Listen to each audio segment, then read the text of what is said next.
కిలాడి lady.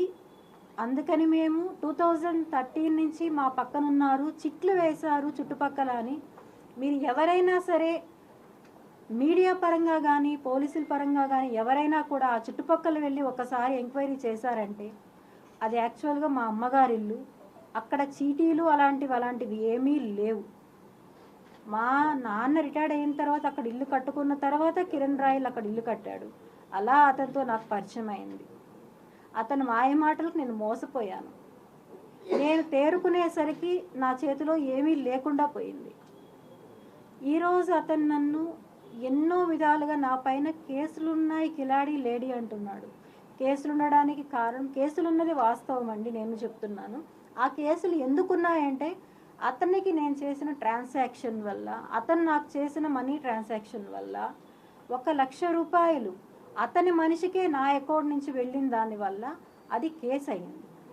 ఆ కేసులో ఉండేవాళ్ళు నాతో పాటు ఉన్న అతను కిరణ్ రాయల్ అనే వ్యక్తి దగ్గర పనిచేసే ఒక అబ్బాయి.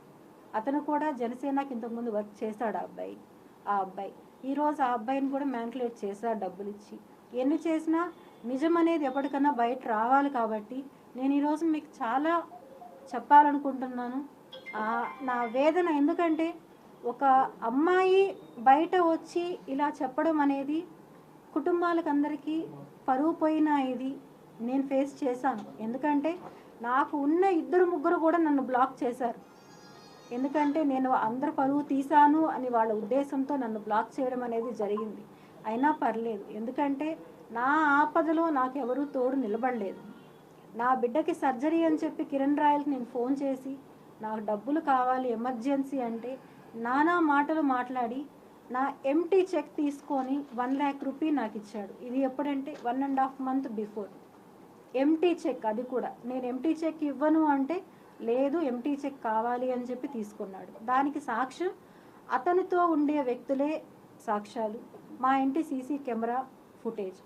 ఆ తర్వాత అతను కాల్ చేసి నన్ను బెదిరించి చాలా అమానుషమైన మాటలు మాట్లాడి ఇంటికి వస్తున్నాను, ఎవరిని పిలుచుకుంటావో పిలుచుకో, ఏం చేస్తావో చేసుకో అని చెప్పి బెదిరించి అరగంటలో మా ఇంటికి వచ్చి నన్ను దారుణంగా కొట్టాడు.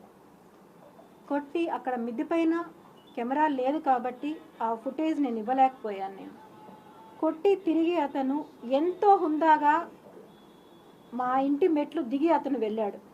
దానికి కావాల్సిన ఎవిడెన్సెస్ అన్నీ కూడా నేను ఇంతకుముందే ఒక ఛానల్కి కూడా నేను ప్రొవైడ్ చేయడం జరిగింది.